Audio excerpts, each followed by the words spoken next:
Dear aspirants, welcome to exams meet academy. So இன்றைக்கி நம்ம என்ன பார்க்க போகிறோம்னா December 14 to 21 கரண்ட் அஃபேர்ஸ் பார்க்க போகிறோம்.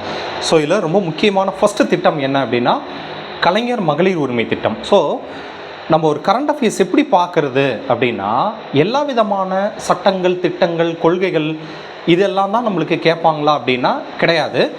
ஆனால் சோஷியல் இம்பேக்ட் ஏற்படுத்துது, சமூக ரீதியான தாக்கத்தை ஏற்படுத்துது, சுற்றுச்சூழல் ரீதியானது, அதுக்கப்புறம் பொருளாதார ரீதியான தாக்கத்தை ஏற்படுத்தக்கூடியது, அரசியல் ரீதியான தாக்கத்தை ஏற்படுத்தக்கூடியது, இந்த மாதிரியான கொள்கைகள் எல்லாம் தான் நம்மளுக்கு வந்து என்னென்னா டிஎன்பிஎஸ்சியில் அதிகமாக கேட்பாங்க. ஸோ அந்த வகையில் நம்ம இன்றைக்கி ஃபஸ்ட்டு பார்க்குறது என்னென்னா கலைஞருடைய மகளிர் உரிமை திட்டத்தினுடைய 2வது கட்டம் எங்கே தொடங்கியிருக்காங்க அப்படின்னு சொல்லி பார்த்திங்கன்னா கோயம்புத்தூரில் கேட்டிருக்காங்க. இந்த திட்டங்கள்லேருந்து அடிக்கடி கொஷின்ஸ் கேட்குறாங்க.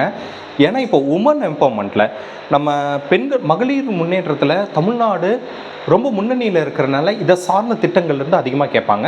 ஸோ இதனுடைய கலைஞர் உரிமை திட்டத்தினுடைய 2வது கட்டம் கோயம்புத்தூரில் ஸ்டார்ட் பண்ணியிருக்காங்க. அப்போ இது ஏற்கனவே என்ன கேட்டிருக்காங்க அப்படின்னா இதோட ஃபர்ஸ்ட் ஃபேஸு எங்கே தொடங்கப்பட்டிருக்கு அப்படின்லாம் கேட்டிருக்காங்க. சரிங்களா? ஸோ கலைஞர் மகளிர் உரிமை திட்டம் ஆகட்டும், சத்துணவு திட்டங்களாகட்டும், மக்களை தேடி மருத்துவம் ஆகட்டும், ஸோ இது எல்லாமே எங்கு, என்னைக்கு, எந்த வருடம், இதெல்லாம் வந்து என்னென்னா ரொம்ப முக்கியமாக கேட்குறாங்க. ஸோ அந்த மாதிரி வந்து என்னென்னா இந்த கலைஞர் மகளிர் உரிமை திட்டத்தினுடைய ஃபஸ்ட்டு ஃபேஸ் எங்கே நடந்தது அப்படின்றத கமெண்டில் சொல்லுங்கள். இதை பற்றிய எல்லா டீட்டெயில்ஸும் வந்து என்னென்னா நாங்கள் உங்களுக்கு இதுலேயும் கொடுக்குறோம். சரிங்களா? டெலகிராம் சேனலில் வந்து பார்த்திங்கன்னா எக்ஸாம்ஸ் மீட் டெலகிராம் சேனலில் உங்களுக்கு அந்த பிடிஎஃப்பும் கொடுத்துருவோம். அதில் நீங்கள் அந்த ஆன்சர்ஸும் வெரிஃபை பண்ணிக்கலாம். சரிங்களா? ஸோ இதுதான் ஃபர்ஸ்ட் கரண்ட் அஃபேர்ஸு. 2வது கரண்ட் அஃபேர்ஸ் என்னென்னா WHO அறிவிக்கைப்படி வந்து என்னென்னா வேர்ல்டு ஒஸ்ட்டு பொல்யூட்டட் சிட்டி எது அப்படின்னு சொல்லி பார்த்தீங்கன்னா நியூ டெல்லி அப்படின்னு சொல்கிறாங்க. சரிங்களா? நியூ டெல்லி தான் வந்து என்னென்னா ஏர் குவாலிட்டி இண்டெக்ஸில் வந்து பார்த்திங்கன்னா ரொம்ப ஒஸ்ட்டு இருக்குது அப்படின்னு சொல்லி சொல்கிறாங்க. சரிங்களா? ஸோ இந்த ஏர் குவாலிட்டி இண்டெக்ஸ் ஆக்சுவலாக டெல்லி ரொம்ப நம்மளுக்கு டிசம்பர்லேருந்தே வந்துக்கிட்டு இந்த தீபாவளிக்கு அப்புறமேட்டு ரொம்ப பொல்யூஷன் அதிகமாகிடுச்சு. பொதுவாக இந்த வின்டர் சீசனில் அங்கே இந்த பொல்யூஷன் அதிகமாக தான் இருக்கும். இதை எதை வச்சு மெஷர் பண்ணுறோம் அப்படின்னு சொல்லி பார்த்திங்கன்னா ஏர் குவாலிட்டி இண்டெக்ஸை வச்சு தான் மெஷர் பண்ணுறோம். இந்த ஏர் குவாலிட்டி இண்டெக்ஸு எந்த வருடத்துலேருந்து நம்ம வந்து ஃபஸ்ட்டு லான்ச் பண்ணியிருக்கோம் அப்படின்னு சொல்லி பார்த்தீங்கன்னா 17th September 2014 இதை நம்ம மெஷர் பண்ணுறோம். சரி, இதை எப்படி மெஷர் பண்ணுறாங்க, யார் இதை ரிலீஸ் பண்ணுறாங்க அப்படின்னா சென்ட்ரல் பொல்யூஷன் கண்ட்ரோல் போர்டு. இதுக்கான டெக்னிக்கல் சப்போர்ட்டு யார் பண்ணியிருந்தாங்க அப்படின்னு சொல்லி பார்த்தீங்கன்னா IIT Kanpur plus central pollution control board. அது இல்லாமல் என்ன அப்படின்னா இது எது கீழே வருது அப்படின்னு சொல்லி பார்த்தீங்கன்னா it comes under the ministry of environment, forest and climatic change. சரிங்களா? ஸோ இதில் அவங்க நிறைய பேராமீட்டர்ஸ்லாம் வச்சுருக்காங்க. ஸோ என்னென்ன ஏர் பொல்யூட்டன்ஸை இதை வந்து நம்ம மெஷர் பண்ணுறோம். ஏன்னா PM 2.5 PM 5 அப்படின்லாம் இருக்கும். ஓசோன் லேயரை இது பண்ணுறது, அப்புறம் இது எல்லாமே வந்து என்னென்ன பேராமீட்டர்ஸு அப்படின்றது எல்லாமே நம்ம வந்து இதில் கொடுத்துருக்கோம், பிடிஎஃப்பில் கொடுத்துருக்கோம், பார்த்துக்கோங்க. ஸோ இது வந்து என்னென்னா கலரில் இண்டிகேட் பண்ணுறாங்க. இதோட பர்பஸ் என்ன அப்படின்னா இந்த காற்று மாசுபாடு தொடர்பான தகவல்களை தகவல்னால் அப்பப்போ நடக்கிற தகவல்களை மக்கள்கிட்ட எளிமையான முறையில் கொண்டு போய் சேர்க்கணும் அப்படின்றதுக்கான ஒரு முக்கியமான ஒரு முயற்சியாகத்தான் இதை இது பண்ணியிருக்காங்க. இது எந்த திட்டத்துக்கு கீழே வருது அப்படின்னு சொல்லி பார்த்தீங்கன்னா ஸ்வச் பாரத் மிஷன், ஸ்வச் பாரத் அபியான் சொல்லுவாங்க. தூய்மை பாரத் திட்டத்தின் கீழே இந்த காற்று மாசுபாட்டுக்கான தர நிர்ணயம் வழங்கப்படுகிறது. சரிங்களா?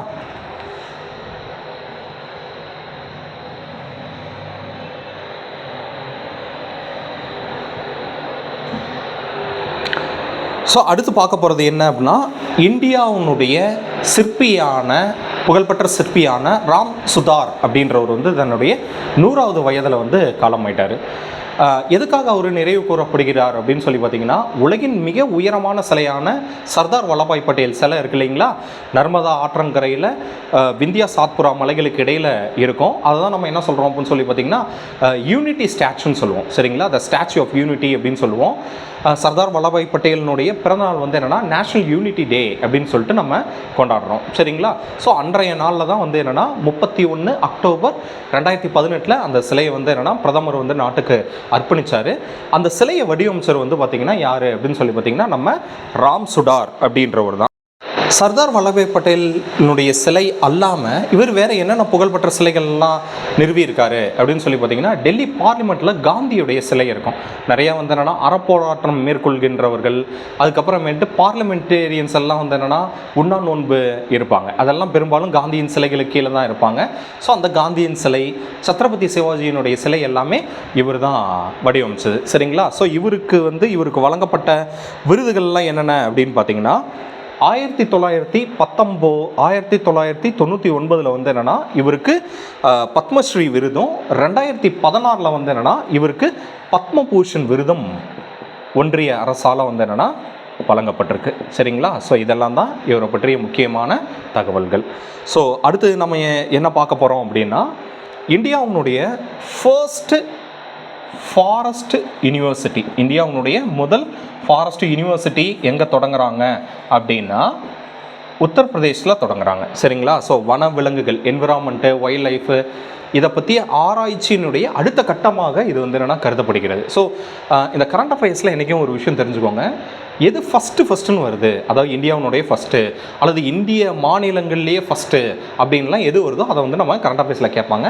ஸோ இந்தியாவோட ஃபர்ஸ்ட் யூனிவர்சிட்டி, அதே போல் வந்து என்னென்னா தெரிஞ்சவங்க கமெண்ட் பண்ணுங்கள், இந்தியாவுடைய ஃபஸ்ட்டு கோஆப்ரேட்டிவ் எஜுகேஷனுக்கான யூனிவர்சிட்டி எங்கே அமைய போகுது அப்படின்றது எல்லாத்தையும் நீங்கள் கமெண்டில் சொல்லுங்கள்.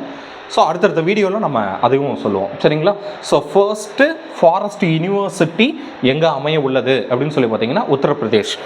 இதோட சம்மந்தப்பட்ட வேறு என்னென்ன பாயிண்ட்ஸ்லாம் நீங்கள் தெரிஞ்சுக்கணும் அப்படின்னு சொல்லி பார்த்தீங்கன்னா, இந்தியாவுடைய ஃபாரஸ்ட் மேன் ஆஃப் இந்தியா, இந்தியாவுடைய வன மனிதர் யார் அப்படின்னு தெரிஞ்சு வச்சுருக்கணும். ஏன்னா டிஎன்பிஎஸ்சி இப்போ எப்படி மாறிடுச்சு அப்படின்னு பார்த்தீங்கன்னா, ஒரு விஷயத்த வரன்னு மனப்பாடம் பண்ணிட்டு போய் எழுதுகிற தாண்டி இப்போ புரிதலினுடைய அடிப்படையில் கேட்க ஆரம்பிச்சிட்டாங்க. ஸோ அப்போ ஒரு ஃபாரஸ்ட்டு அப்படின்னா இது சம்மந்தமாக இருக்கக்கூடிய மற்ற என்னென்ன டீட்டெயில் நம்மளுக்கு தெரிஞ்சுக்கணும். So forest man of India யார் அப்படின்னு சொல்லிட்டு கமெண்ட் பண்ணுங்கள். அடுத்து வந்து பார்த்திங்கன்னா, தமிழ்நாட்டில் ஃபாரஸ்ட் ரிசர்ச் இன்ஸ்டிடியூட்டு எங்கே இருக்குது? சரிங்களா? உங்களில் பெரும்பாலானவர்களுக்கு தெரிஞ்சிருக்கும். ஸோ இதெல்லாம் வந்து என்னென்னா நம்ம மேற்கொண்டு தெரிஞ்சுக்க வேண்டியது தான். சரிங்களா? ஸோ அடுத்தது இந்தியாவுடைய first wild life safe road. சரிங்களா? இந்தியாவுடைய first wild life safe road எங்கே இருக்குது அப்படின்னு சொல்லி பார்த்தீங்கன்னா, முதல்ல national highway authority of India வந்து என்னென்னா NH-47 என்ன பண்ணியிருக்காங்க அப்படின்னு சொல்லி பார்த்தீங்கன்னா வைல்ட் லைஃப் சேஃப் ரோடாக பண்ணியிருக்காங்க. சரிங்களா? ஸோ இது எந்த ரிசர்வை தாண்டி போகுது அப்படின்னு சொல்லி பார்த்தீங்கன்னா, வீரங்கனா துர்காவதி டைகர் ரிசர்வ் பாஸ் பண்ணி போகுது. கிட்டத்தட்ட இந்த வன விலங்குகள் பாஸ் ஆகக்கூடிய இடங்கள் அப்படின்னு எதெல்லாம் கண்டறியப்பட்டிருக்கோ அங்கே எல்லாத்துலேயுமே டனலில் ரோடு போகும். ஸோ மேலே எந்த விதத்துலையும் அந்த ஃபாரஸ்ட்டை டிஸ்டர்ப் பண்ணாமல் ஸோ கீழே போகும். ஸோ இது வந்து ஒன் ஆஃப் த ரொம்ப முக்கியமான இனிஷியேட்டிவ். சரிங்களா? ஸோ இந்தியாவுடைய first wild life safe road எங்கே இருக்குது அப்படின்னு சொல்லி பார்த்தீங்கன்னா, மத்திய பிரதேஷில் NH-47 தான் நம்ம இந்தியாவுடைய first wild life safe road அப்படின்னு சொல்கிறோம். சரிங்களா? ஸோ அடுத்தது சஹாக்கர் சாரதி அப்படின்னு சொல்லிட்டு ஒரு ஸ்கீம். சஹாக்கர் சாரதி அப்படின்னு சொல்லிட்டு ஒரு ஸ்கீம். சரியா? இது எதுக்காக அப்படின்னு சொல்லி பார்த்தீங்கன்னா, இந்த கோஆப்ரேட்டிவ் பேங்க்ஸ் எல்லாம் இருக்குது, கூட்டுறவு சங்கங்கள் எல்லாமே இருக்குது, கூட்டுறவு வங்கிகள் எல்லாமே இருக்குது. சரிங்களா? இந்த மாதிரியெல்லாம் பார்த்தீங்க அப்படின்னா முடிஞ்ச அளவுக்கு எல்லா ஆஸ்பெக்ட்லேயும் உங்களால் கவர் பண்ண முடியுதான்னு பாருங்கள். இப்போ என்னென்னா, கூட்டுறவு சங்கம் அப்படின்றது வந்து என்னென்னா எந்த சட்டத்தின் அடிப்படையில் வருது? சரியா? வெதர் ஒரு கான்ஸ்டிடியூஷனல் பாடியா, அப்படி கான்ஸ்டிடியூஷனல் பாடியாக இருந்ததுன்னா எந்த அரசியல் சாசன சட்ட திருத்தம் எந்த வருடத்தின் மூலமாக அது அரசியல் சாசன அந்தஸ்து அதற்கு வழங்கப்பட்டது அப்படின்றதெல்லாம் நம்ம பார்த்துக்கணும். சரிங்களா? ஸோ அப்போ இந்த சஹாக்கர் சாரதி அப்படின்ற திட்டத்தை ஒன்றிய அரசு எதுக்காக கொடுத்துருக்காங்க அப்படின்னா, மற்ற முக்கியமான வங்கிகளுக்கு இணையான வங்கி சேவைகளை வழங்குவதற்காக, அதே சமயம் டிஜிட்டல் மயமாக்குவதற்காக. சரிங்களா? ஸோ இந்த கூட்டுறவு வங்கிகளில் பெரும்பாலும் இந்த டிஜிட்டல் மயமாக இல்லாததன் காரணமாகவே நிறைய இதில் இழப்புகளை சந்திக்குது அப்படின்னு சொல்கிறாங்க. ஸோ இன்றைக்கி மற்ற வங்கிகளுக்கு இருக்கிற மாதிரியான வாடிக்கையாளர் சேவை, ஏடிஎம், டிஜிட்டலைசேஷன், நெட் பேங்கிங், இந்த மாதிரியான எல்லா நவீன வசதிகளையும் நம்ம வந்து என்னென்னா கூட்டுறவு வங்கிகளுக்கு வழங்குவதற்காகத்தான் இதை என்ன பண்ணியிருக்காங்க அப்படின்னா இந்த இந்த திட்டத்தை ஒன்றிய அரசு கொடுத்துருக்காங்க. சரிங்களா? ஸோ ஒன்ஸ் அகெயின் நம்ம வந்து என்னென்னா ஃபாரஸ்ட் யூனிவர்சிட்டியில் கேட்ட மாதிரி தான் இந்தியாவில் கோஆப்ரேட்டிவ் யூனிவர்சிட்டி எந்த மாநிலத்தில் அமைய உள்ளது அப்படின்றதையும் நீங்கள் வந்து என்னென்னா கமெண்ட்டில் சொல்லுங்கள். சரிங்களா? ஓகே. ஸோ அடுத்தது பார்க்க போகிற முக்கியமான கரண்ட் அஃபேர்ஸ் என்ன அப்படின்னு சொல்லி பார்த்தீங்கன்னா சீஃப் இன்ஃபர்மேஷன் கமிஷனர். சரிங்களா? ஸோ இப்போல்லாம் வந்து என்னென்னா நிறைய அப்பாயின்மெண்ட்ஸில் இருந்தெல்லாம் கேட்க ஆரம்பிச்சிட்டாங்க. ஸோ அப்பாயின்மெண்ட்ஸு ரொம்ப முக்கியமாக தேவையா சார்? எல்லா அப்பாயின்மெண்ட்ஸுமே பார்க்கணுமா? இப்போ உதாரணத்துக்கு வந்து என்னென்னா stock exchange board of India SEBI இருக்குது, அப்புறம் கனரா பேங்க் இருக்குது, இந்தியன் ஓவர்சீஸ் பேங்க் இருக்குது, அந்த மாதிரி ஏகப்பட்ட அப்பாயின்மெண்ட்ஸ் இருக்குது. எல்லா அப்பாயின்மெண்ட்டும் படிக்கணுமா அப்படின்னு கேட்டால் நம்மளுக்கு கிடையாது. ஆனால் எந்த அப்பாயின்மெண்ட்ஸ் எல்லாம் கட்டாயம் படிச்சிருக்கணும் அப்படின்னு சொல்லி பார்த்தீங்கன்னா சிலபஸ் எடுங்க. சரிங்களா? சிலபஸில் வந்து என்னென்னா உங்களுக்கு சென்ட்ரல் இன்ஃபர்மேஷன் கமிஷனர் அப்படின்றது உங்களோட சிலபஸில் இருக்குது. ஸோ இப்போ என்ன பண்ணிட்டாங்க அப்படின்னு சொல்லி பார்த்தீங்கன்னா அந்தந்த சப்ஜெக்ட் கீழே வந்து கரண்ட் அஃபேர்ஸ் கொண்டு வந்துட்டாங்க. ஸோ அப்போ உங்களுக்கு வந்து என்னென்னா இதை வந்து சப்ஜெக்ட்லேயும் கேட்ட, பாலிட்டிலையும் கேட்ட மாதிரி ஆகிடுச்சு, கரண்ட் அஃபேர்ஸ்லையும் கேட்ட மாதிரி ஆகிடுச்சு. சரிங்களா? ஸோ அப்போ போன வருடம் குரூப் 4லேயோ 2A ஏதோ ஒரு ப்ரிலிம்ஸில் கேட்டிருந்தாங்க, இந்தியாவினுடைய சீஃப் எலெக்ஷன் கமிஷனரு எந்த கேடர் ஆஃபீஸர் எங்கேருந்து வந்தார் அப்படின்லாம் கேட்டிருந்தாங்க. ஸோ அந்த மாதிரி நம்ம இன்றைக்கி ரொம்ப முக்கியமான அப்பாயின்மெண்ட்டில் யாரை பார்க்க போகிறோம் அப்படின்னு சொல்லி பார்த்தீங்கன்னா சென்ட்ரல் இன்ஃபர்மேஷன் கமிஷனர். சரிங்களா? ஸோ இந்த சென்ட்ரல் இன்ஃபர்மேஷன் கமிஷனர் அப்படின்றவர் யாரை வந்து நியமிக்கப்பட்டிருக்காரு அப்படின்னு சொல்லி பார்த்தீங்கன்னா ராஜ்குமார் கோயல் அப்படின்னு ஒருத்தர். சரிங்களா? ஸோ ராஜ்குமார் கோயல் வந்து எந்த கேடர் அப்படின்னு சொல்லி பார்த்தீங்கன்னா 1990 கேடர் இவர். அதே போல் இவர் எந்த மாநிலத்தினுடைய கேடர்லேருந்து வந்தார் அப்படின்னா ஜம்மு அண்ட் காஷ்மீர்லேருந்து வந்தார். இவர் இந்த ரிட்டையர்ட் ஆகிறதுக்கு முன்னால் வகித்த ரொம்ப முக்கியமான பதவி என்ன அப்படின்னா மினிஸ்ட்ரி ஆஃப் சோஷியல் ஜஸ்டிஸ் இருக்கு இல்லையா? ஸோ அதனுடைய செக்ரட்டரியாக இருந்தார். சோஷியல் ஜஸ்டிஸ்ன்னு சொல்லிட்டேன், ministry of law and justice இருக்கு இல்லையா? அதனுடைய செக்ரட்டரியாக இருந்து ரிட்டையர்ட் ஆனவர். சரிங்களா? So 1990 batch Jammu and Kashmir cadre IAS officer. சரிங்களா? ஓகே. ஸோ அடுத்த ரொம்ப முக்கியமான ஒரு டேட்டா எது அப்படின்னு சொல்லி பார்த்தீங்கன்னா குளோபல் ஏஐ ரேங்கிங். சரிங்களா? ஸோ இந்த குளோபல் ஏஐ ரேங்கிங், இந்த ஏஐ சம்பந்தமாக வர்ற எல்லாமே கேட்டுக்கிட்டே இருக்காங்க. சரிங்களா?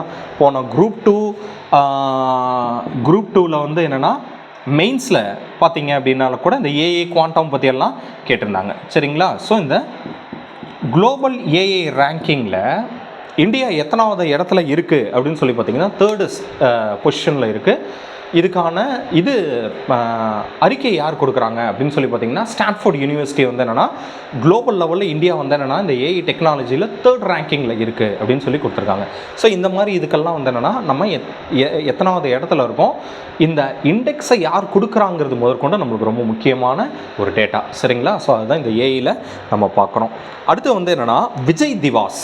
சரிங்களா? ஸோ விஜய் திவாஸ் அப்படின்றது என்ன அப்படின்னா ஸோ எவ்ரி டிசம்பர் 16th வந்து என்னென்னா நம்ம விஜய் திவாஸ் அப்படின்னு கொண்டு வரோம். சரி, என்ன what is mean by Vijay Diwas அப்படின்னா இந்தியாவுக்கும் பாகிஸ்தானுக்கும் 1971 போர் நடந்துச்சு. இந்த போர் வந்து என்னென்னா நமக்கும் பாகிஸ்தானுக்கும் நேரடியாக நடக்கலை.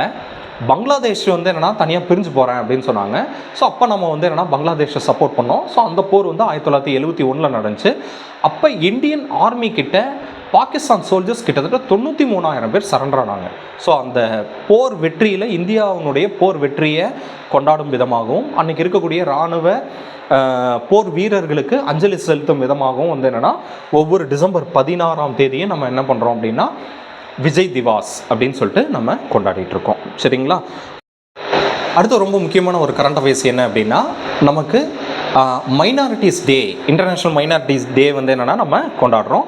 ஸோ இந்த நாள் எதற்காக அனுசரிக்கப்படுகிறது அப்படின்னு சொல்லி பார்த்தீங்கன்னா சிறுபான்மை மக்களுடைய உரிமை, பாதுகாப்பு, அவங்களுடைய சமூக உள்ளடக்கம், சோஷியல் இன்க்ளூஷன், இதை பற்றியெல்லாம் பேசுவதற்கும் அதை பற்றி விழிப்புணர்வை மக்களிடம் ஏற்படுத்துவதற்கும் இந்த நாள் வந்து என்னென்னா ஒரு மிக முக்கியமான நாளாக கொண்டாடப்படுகிறது.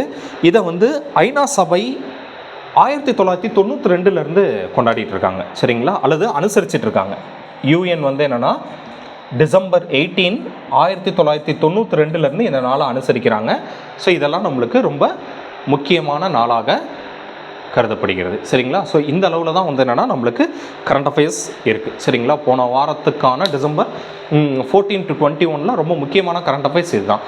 ஸோ எல்லா கரண்ட் அஃபேர்ஸும் நம்ம போடல, எல்லா கரண்ட் அஃபேர்ஸும் நம்மளுக்கு தேவையும் இல்லை. ஸோ ஒவ்வொரு நாளும் வந்து என்னென்னா நம்ம ஒரு நாளைக்கு ஒரு 10 அல்லது 20 கரண்ட் அஃபேர்ஸ் கொடுத்தே ஆகணும் அப்படின்லாம் கொடுத்தோம் அப்படின்னா ஏதாவது ஒரு பாயிண்ட்டை நம்ம கொடுத்துட்டே இருக்கணும்.